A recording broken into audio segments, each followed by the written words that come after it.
Obrigado, Senhor, porque nós podemos perceber o quanto o Senhor é Pai, o quanto o Senhor é fiel, o quanto o Senhor é amigo.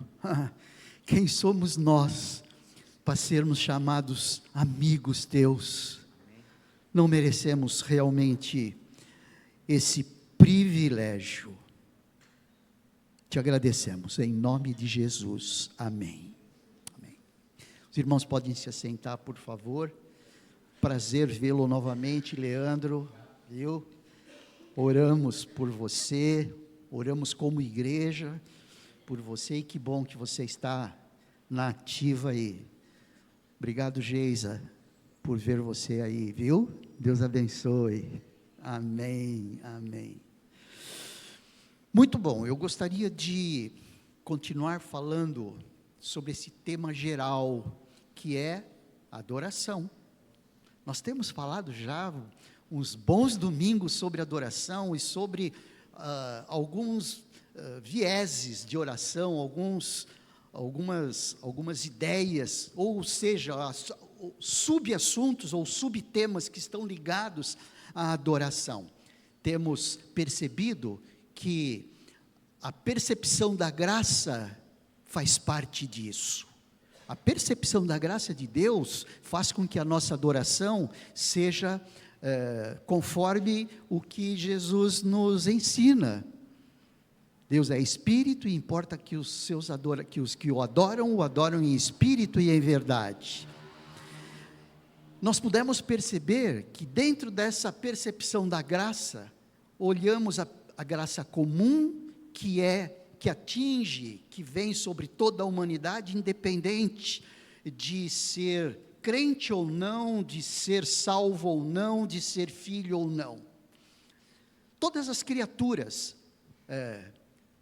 recebem dessa graça, todas as criaturas, as racionais e as irracionais, recebem dessa graça, a graça comum. E pudemos ver o valor da graça especial, lembram? A graça especial é a mais especial. Por isso é que eu estou falando que é graça especial, porque se não fosse especial, ela não seria graça especial. Mas vamos lá, vamos ao que nos interessa aqui. A graça especial também é chamada a graça salvadora.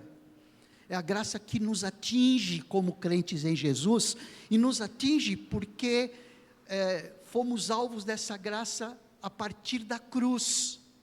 Jesus se apresentou na cruz para nos presentear, para ser dadivoso com essa graça, a graça da salvação. E pudemos perceber que a graça salvadora é o que é quando ela regenera. Vimos domingo passado, os irmãos devem se lembrar disso. A graça é salvadora quando ela nos faz nascer de novo, que é a ideia da regeneração, somos regerados. A graça salvadora é o que é, porque ela justifica, ela nos perdoa dos pecados. E a graça salvadora é o que é, porque ela santifica. E é sobre isso que eu gostaria de conversar com você no dia de hoje. Essa graça maravilhosa, essa graça salvadora é o que é quando ela justifica. Então, todas essas questões fazem parte da graça salvadora, que justifica, que regenera e que santifica. Essa graça especial de Deus, essa graça salvadora. Eu quero ler com os irmãos, continuar no livro de Tito. O livro de Tito é a carta a Tito é uma das cartas chamadas cartas pastorais. Cartas a Tito, cartas a Timóteo, são chamadas cartas pastorais porque o apóstolo Paulo faz direcionamentos, né, para com Tito e para com Timóteo, porque eram pastores. No caso de Tito, ele pastoreava a ilha de Creta, que ficava mais próximo de Corinto do que da Palestina, ficava mais ali junto à Ásia, mais para cima um pouquinho. Bom, isso daí é um detalhe geográfico só. Mas Tito, ele estava ali pastoreando a igreja de Creta. Timóteo pastoreava a igreja de Éfeso, bastante tempo, algum tempo, a igreja de Éfeso. Então, essas cartas do apóstolo Paulo são direcionadas a esses pastores, por isso são chamadas cartas pastorais. Essas cartas pastorais são-nos muito úteis como pastores, mas também são úteis como presbíteros. Presbíteros é a ideia de liderança como um todo. Bispos, também ele fala, com relação aos bispos aqui, nós vamos ver aqui na carta de Tito, eram os coordenadores do ministério pastoral, ok? Então, essas são chamadas cartas pastorais. Mas, como os irmãos vão perceber, elas são muito importantes para a igreja. Por quê? Porque Paulo exorta Tito a orientar a igreja em determinadas situações. E essas determinadas situações é que nos faz aplicar bem diretamente a nós. Não que quando Paulo fala a Tito no sentido pastoral, não atinge também a cada um de nós, porque na realidade, cada um de nós no nosso lar é pastor uns dos outros. O líder do lar, o homem do lar, ele é o pastor do lar, ele é quem pastoreia o lar. Nós, como pastores, costumamos dizer que o lar é a nossa primeira igreja. E você, meu irmão, minha irmã, que são líderes no seu lar, são pastores dessa primeira igreja. Ok? Então, só dando aí um preâmbulo sobre essa carta de Tito. Mas eu quero pedir que você abra sua Bíblia em Tito capítulo 2. Vamos aí retomar, nesse primeiro momento, tá bom? O aspecto da graça de Deus e em que pontos ele trabalha com a graça salvadora, sendo o que é quando ela regenera, quando ela justifica, quando ela santifica e quando ela glorifica. Só que esse aspecto da glorificação só no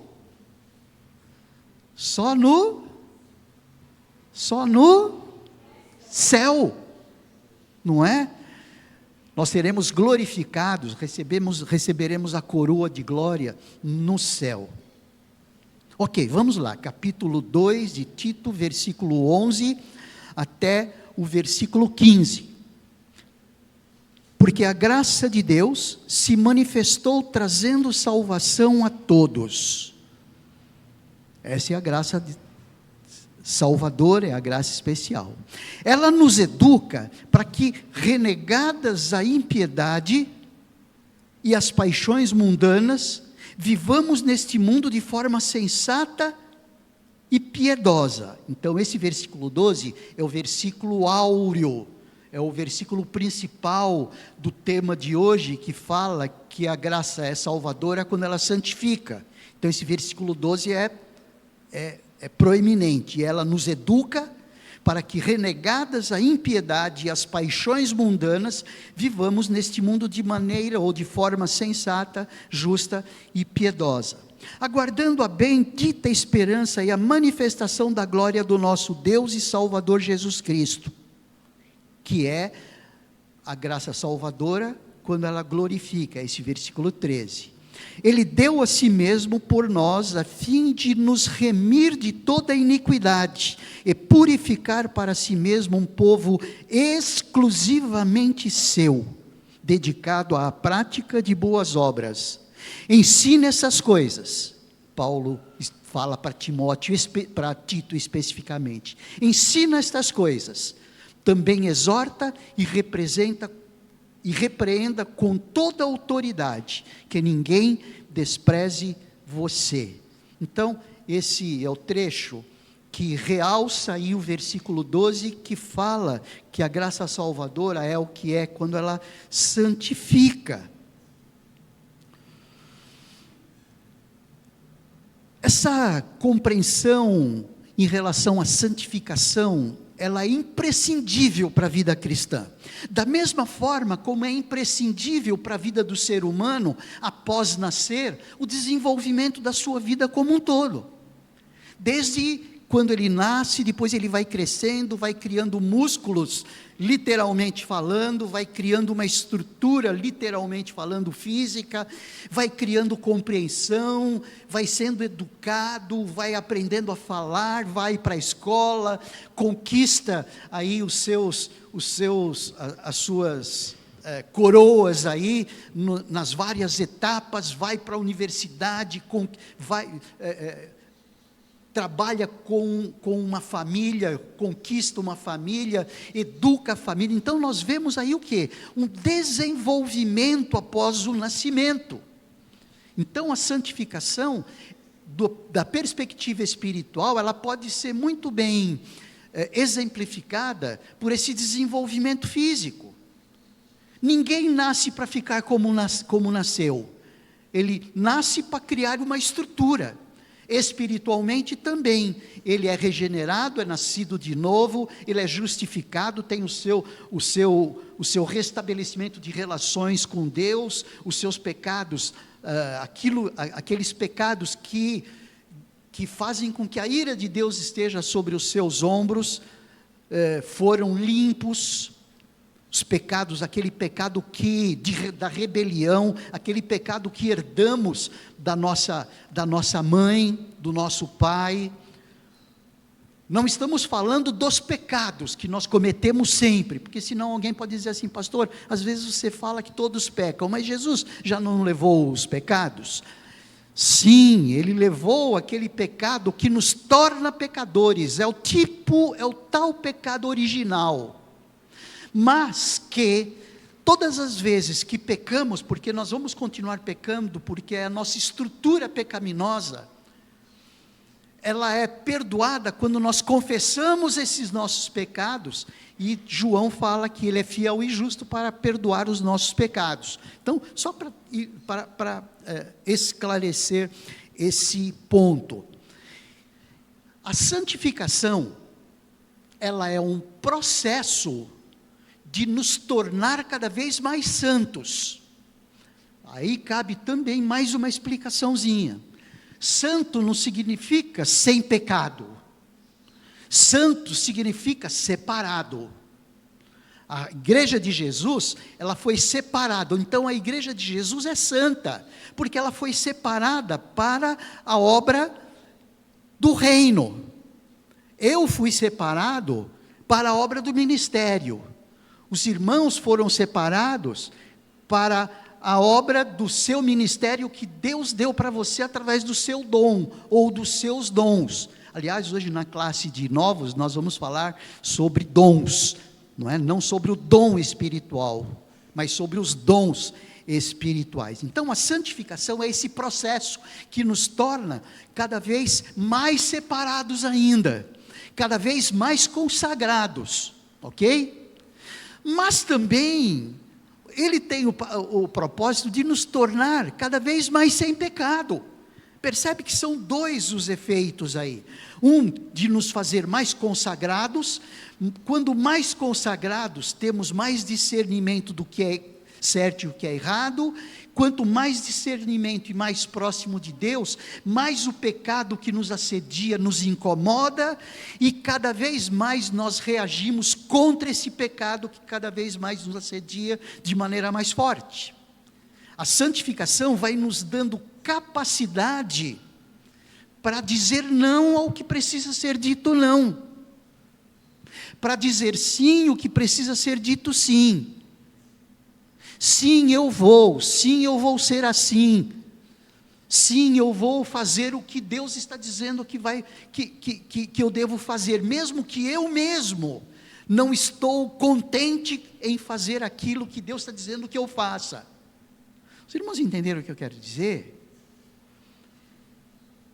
Deus diz para que nós sejamos santos como Ele é santo. Isso significa que nós devemos reagir ao pecado, que muitas vezes cai tão bem, dentro dos nossos desejos. Ele se harmoniza com os nossos desejos naturais. Já que Satanás é o Deus desse século, ele usa a humanidade como marionete para que a humanidade faça o que ele quer.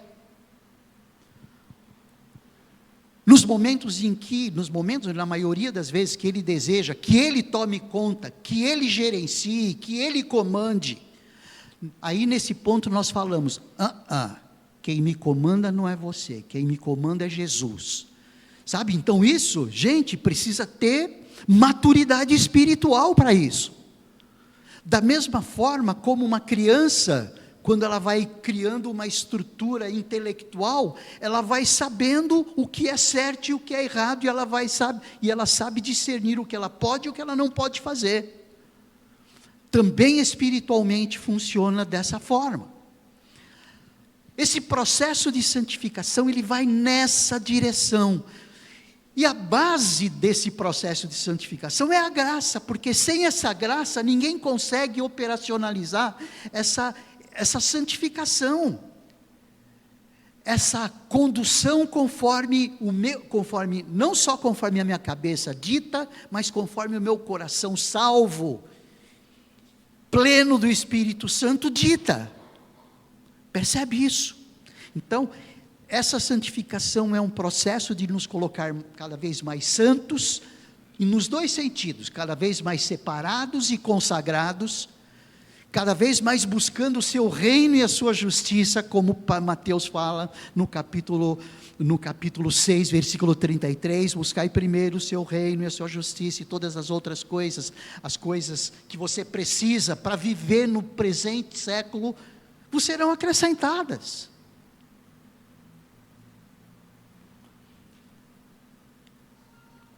Portanto, esse processo de santificação é o que vai promover fé, promover conhecimento de Deus. Se você voltar uma folha aí, você vai ver que no versículo 1 dessa carta a Tito,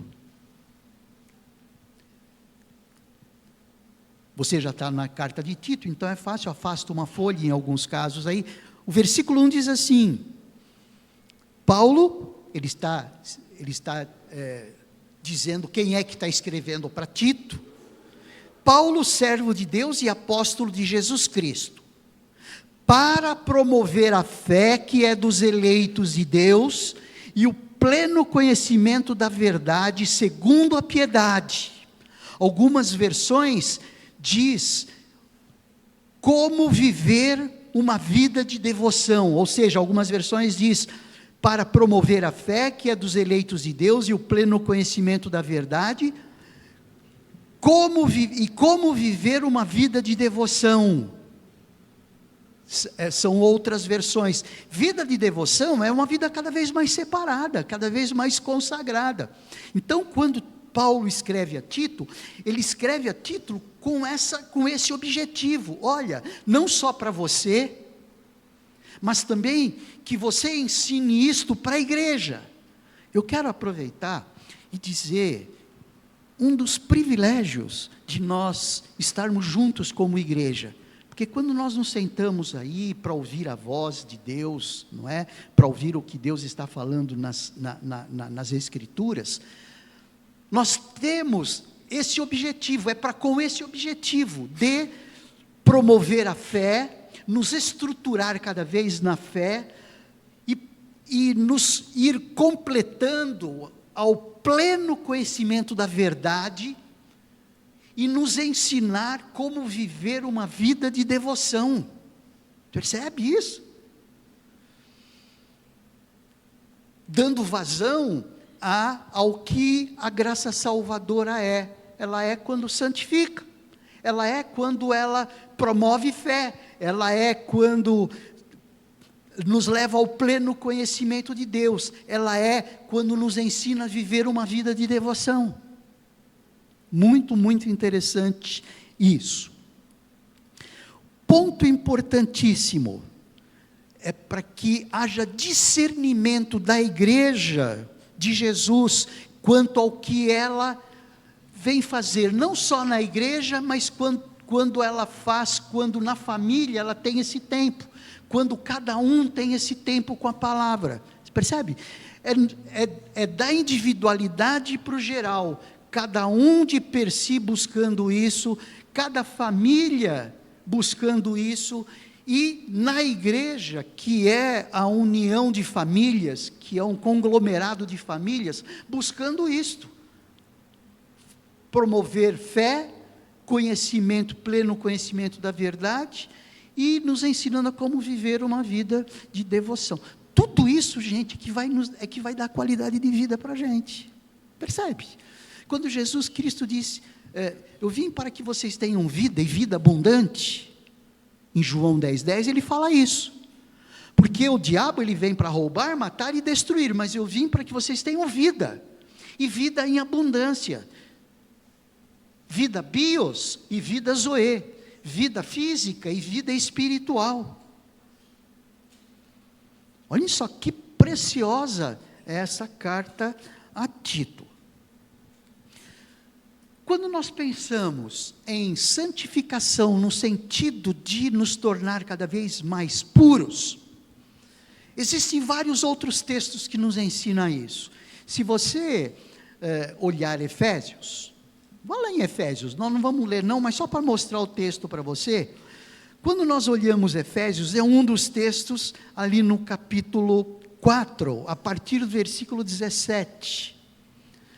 O título aqui, na Nova Almeida Atualizada, diz: a santidade cristã oposta à dissolução, oposta à impiedade também. Então ele vem dizendo como deve ser a vida cristã.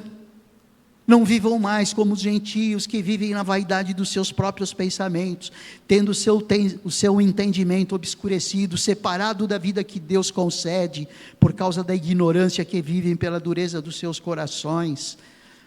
Aí depois, a partir do versículo 25, ele começa com algumas exortações específicas de santidade.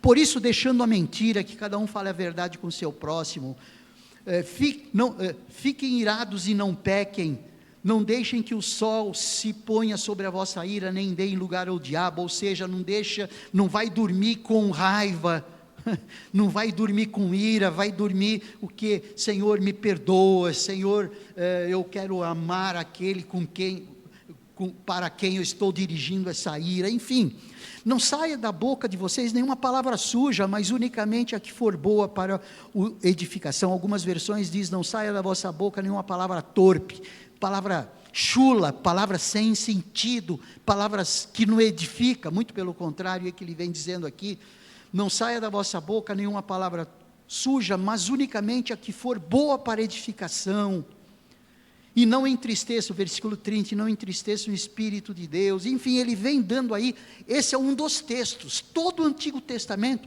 é uma conclamação de Deus, no sentido de que seu povo seja cada vez mais separado, cada vez mais consagrado e cada vez mais santo, não se adequando ao sistema de mundo ao seu redor. Todo o Antigo Testamento é isso. Então, nós não poderíamos falar isso nem uma hora, se fosse tocar todos os textos da palavra de Deus que nos exortam a sermos santos, porque Deus é santo. Então vejam só, o duplo sentido de sermos santos, santo no sentido de separado, de consagrado, e o santo no sentido de sermos sem pecado.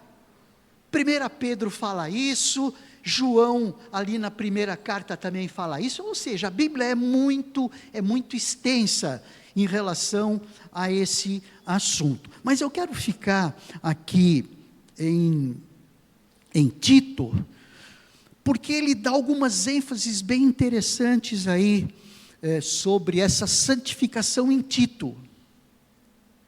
E é isso que eu gostaria de ver com você aí, porque nós precisaríamos estar lendo toda a carta a Tito aí, mas nós não vamos conseguir fazer isso. Mas o que Paulo fala para Tito, olha, ensine. Né? Quando nós vemos aí aquele texto que nós lemos, versículo 15 do capítulo 2, olha aí no versículo 15, no final desse tempo em que ele fala da graça salvadora. Ensine estas coisas, também exorte e repreenda com toda a autoridade, que ninguém despreze você. Ao mesmo tempo, eu gostaria de dizer que é alvo do nosso cristianismo sermos exortados. A palavra de Deus tem esse objetivo. Percebe? Olha só, quanta coisa bem interessante a gente pode pegar aí. Só para ter uma visão ampla aí da carta a Tito. Tito, ele começa ali no capítulo 1,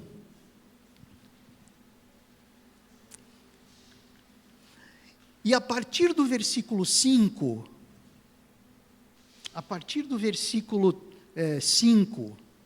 deixa eu só confirmar, é isso mesmo, a partir do versículo 5 até o versículo 9, ele fala, Paulo fala para Tito, Paulo fala para Timóteo, e Paulo fala para todos os líderes, quando ele diz assim: foi por esta causa que deixei você em Creta, para que pusesse em ordem as coisas restantes, bem como em cada cidade constituísse presbíteros,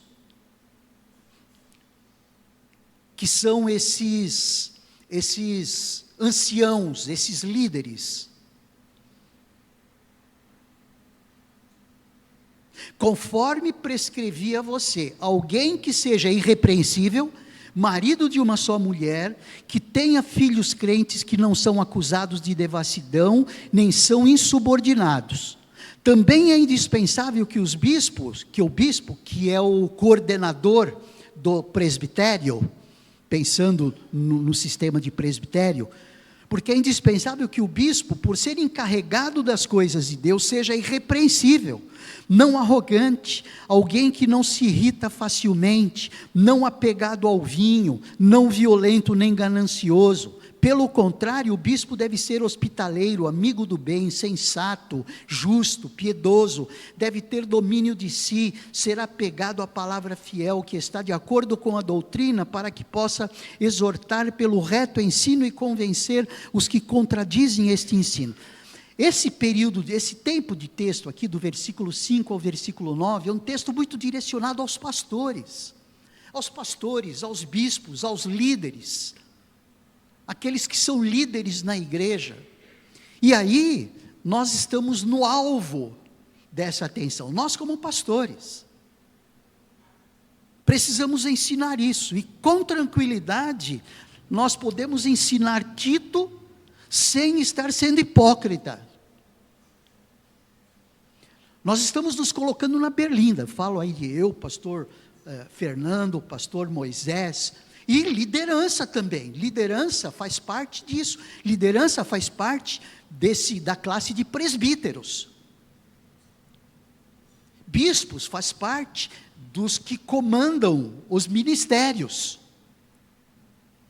Então é interessante como Paulo dá essas instruções bem específicas aí, lições de discernimento para o povo, em relação a quem os pastoreia. Veja, quando nós somos pastoreados, nós precisamos conhecer essa carta de Paulo a Tito, não necessariamente por sermos alvos dessas orientações, mas para que a gente aprenda a discernir quem é que está nos pastoreando, quem é que está nos dirigindo, quem é que está nos conduzindo. Isso serve em relação a qualquer igreja. Você vai em alguma igreja, muda de vida nova para uma outra igreja, como você vai discernir se você está ensinando de maneira como Deus deseja que você seja ensinado? Esse é uma das cartas importantes, tanto a carta a Timóteo, de Paulo a Timóteo, quanto a carta de Paulo a Tito. Então esse é um bom discernimento acerca de quem pastoreia, né? de quem está sendo pastoreado, em relação a quem pastoreia. Depois, nós vemos, do versículo 10 em diante, nós vemos aí do versículo 10 ao versículo 16, nós vemos que existem algumas pessoas na igreja, algumas classes na igreja, que devem ser exortados por Tito de maneira muito forte. E aí também é uma lição para nós, para que nós possamos estar pensando assim, ou reavaliando os nossos passos, dizendo assim: será que eu estou entre essas pessoas que estou precisando ser exortado? Olhem só, porque existem muitos, Paulo continua em versículo 10, porque existem muitos, especialmente os da circuncisão, porque ele fala dos judeus aqui, que são insubordinados, falam coisas sem sentido e enganam os outros.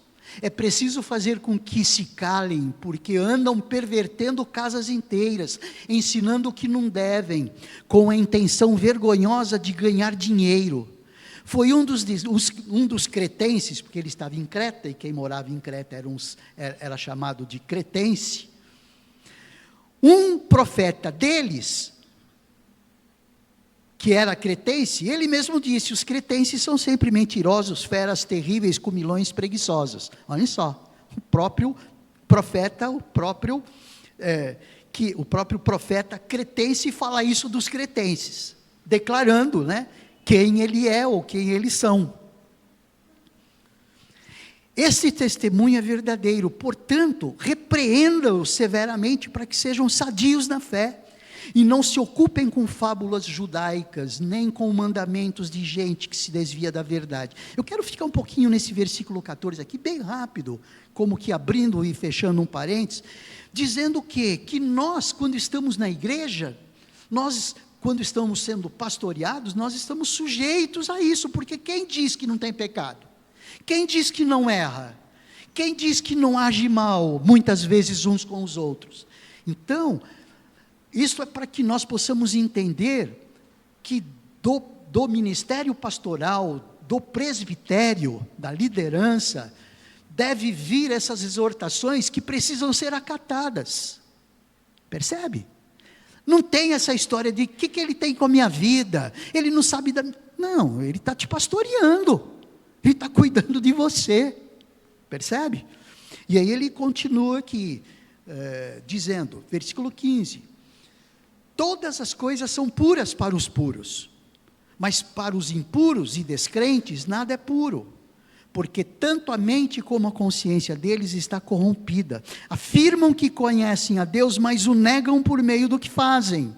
É por isso que são abomináveis, desobedientes e reprovados para qualquer boa obra. Então nós podemos perceber que desse versículo 10 ao versículo 16, ele fala de uma classe da igreja, lá em outros lugares, porque o que ele fala, Tito, também é direcionado aos outros presbíteros, inclusive a Timóteo, que existe dentro da igreja essas situações de pecado.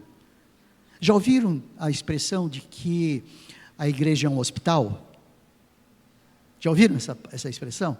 É mesmo, nós estamos aqui para sermos cuidados, todos nós, gente, e todos nós nos pastoreando. Eu sou pastoreado pelos irmãos, os irmãos são pastoreados por nós nos pastoreamos.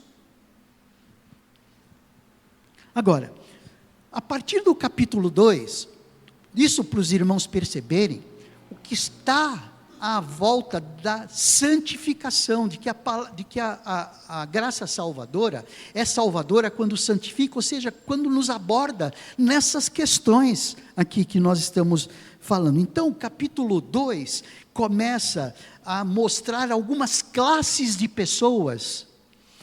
Paulo começa a dizer que Tito deve trabalhar para algumas classes de pessoas.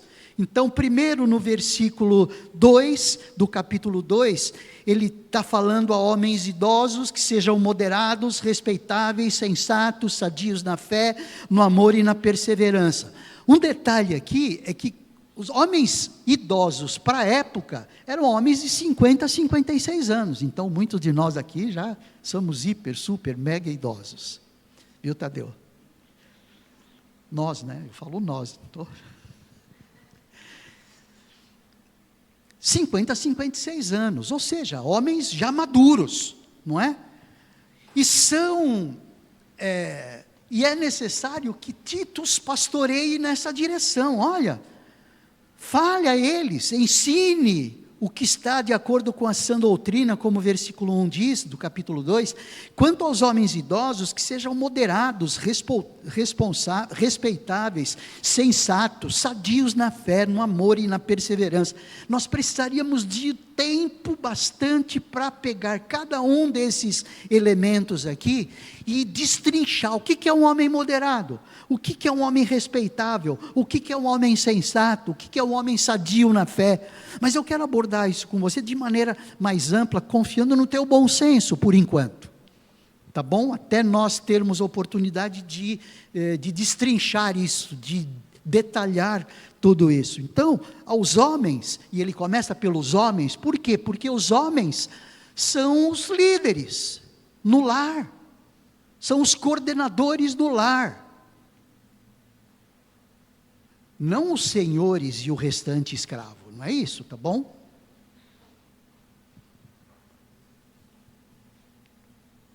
Depois no versículo 3 a 5, é interessante que, não quero aduzir outras considerações, mas quando ele fala para os homens, ele fala por um versículo, e quando ele fala às mulheres, ele fala com 3 versículos, não sei por quê. Do mesmo modo, quanto às mulheres idosas, que tenham conduta reverente, não sejam caluniadoras, nem escravizadas a muito vinho, que sejam mestras do bem, a fim de instruírem as jovens recém-casadas a amar o marido e os filhos, a serem sensatas, puras, boas donas de casa, bondosas, sujeitas ao marido, para que a palavra de Deus não seja difamada. Se nós formos aí fazer um recorte que sejam sujeitas ao marido, eu quero só fazer isso porque pode ficar, como sempre fica aquilo que é mais corrente na nossa mente, dá a impressão que a gente está ensinando aqui, que a Bíblia está ensinando aqui, que as mulheres estejam debaixo dos pés dos homens. E não é isso. Que as mulheres sejam sujeitas ao marido, e como Paulo fala em Efésios no capítulo 5, versículo 22, assim como a igreja está sujeita a Cristo. Uau! Então ela já fala aqui, de uma relação do homem e de uma mulher, tal qual a relação da igreja para com Cristo Jesus. Veja. Então aqui ele, percebe que no capítulo 2 ele vai pegando partes da igreja para dizer para Tito, olha, exorta essas pessoas, trabalha com essas classes de pessoas, para que essas pessoas sejam assim. E a grande lição para nós em termos de santidade, de sermos santos, é no sentido de, como homens, sermos moderados, sermos respeitáveis, sermos sensatos, sermos sadios no amor e na perseverança. Como mulheres, não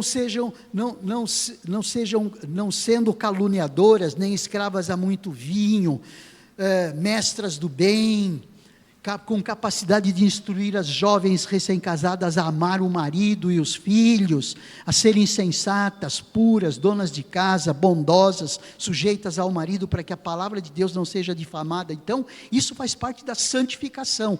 A graça salvadora se manifesta quando santifica, sim, porque se não existe esse espectro de santificação, vamos lá, ou nós não somos agraciados com essa graça salvadora, ou nós estamos muito aquém do que Deus requer de nós. Percebe isso?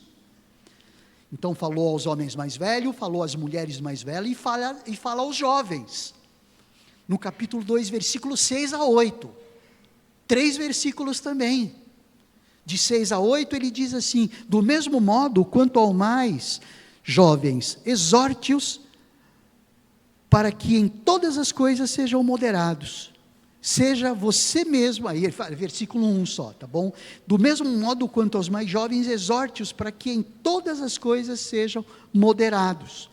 E você mesmo um exemplo de boas obras. No ensino, mostre integridade, reverência, linguagem sadia e irrepreensível, para que o adversário seja envergonhado, não tendo nada de mal a dizer a nosso respeito.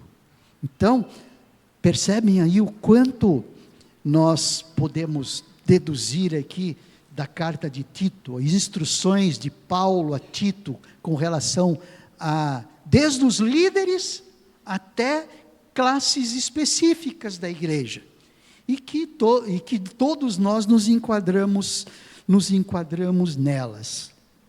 A conclusão disso é que a santificação como manifestação da graça salvadora, que ela é salvadora quando ela santifica, é imprescindível na vida cristã. É imprescindível na vida cristã. Porque senão, o que nós vamos ter? Nós vamos ter uma criança grande, sem discernimento de nada. E a gente mais ou menos sabe o que é uma criança grande, com cérebro pequenininho, né? Que não tem discernimento de nada, mas que espiritualmente nós cresçamos na graça e no conhecimento de Jesus. Então, a santificação ela é imprescindível. É imprescindível para o fortalecimento da fé, do conhecimento da verdade, e que promoverão a esperança de vida eterna, porque é uma vida regenerada, é uma vida justificada, e é uma vida santificada, que vai fazer com que cada vez mais nós estejamos a esperança reavivada sempre. E como precisamos da esperança reavivada sempre. Então, essa carta a Tito, que mostra para nós quando é uma graça salvadora, quando é uma graça especial, quando ela regenera, quando ela justifica e quando ela santifica. Domingo que vem a gente fala sobre a que glorifica. Essa é muito gostosa da gente poder perceber e viver, porque é em cima da qualidade da vida glorificada que nós mantemos a esperança. Então, essa esperança que nós colocamos aqui, que Paulo fala, tanto do versículo 12 ao 14, e também no versículo 1, para que a nossa esperança seja cada vez mais aumentada, ou seja, que essa graça especial se mostre como glorificadora, a ponto da gente perceber muito mais os céus do que a terra, da gente perceber muito mais as qualidades do céu do que as qualidades da terra, que são infinitamente melhores do que as qualidades na terra.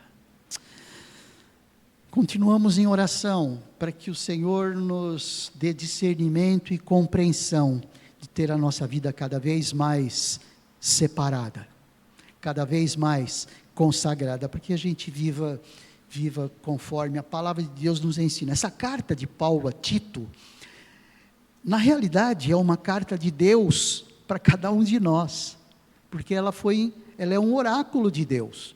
Todos os escritores são considerados como oráculos de Deus. Todos os escritos dos escritores são considerados oráculos de Deus. O que é um oráculo de Deus? É a palavra do próprio Deus. É quando Deus está falando, é o próprio Deus falando, porque é o Espírito Santo quem inspira, é o Espírito Santo que sopra no ouvido e no coração do escritor, para que ele escreva aquilo que Deus quer que ele escreva. Então não tem esse negócio de que a palavra é escrita por homens, por isso eu não dou valor, esquece isso. Ok, gente, vamos orar, vamos pedir que o Senhor nos dê cada vez mais discernimento de tudo isto. Obrigado, Senhor Deus, obrigado por podermos nos juntar nesta manhã, para poder entender cada vez mais, entendendo melhor, o valor dessa graça especial a que fomos presenteados. Fomos presenteados com essa graça especial, essa graça salvadora. Obrigado, porque nós podemos perceber muito dessa graça, e assim entendermos o significado de estarmos adorando a Deus, adorando ao Senhor, porque o Senhor é Espírito, e importa que os que o adoram, o adorem em espírito e em verdade. Em nome de Jesus, amém.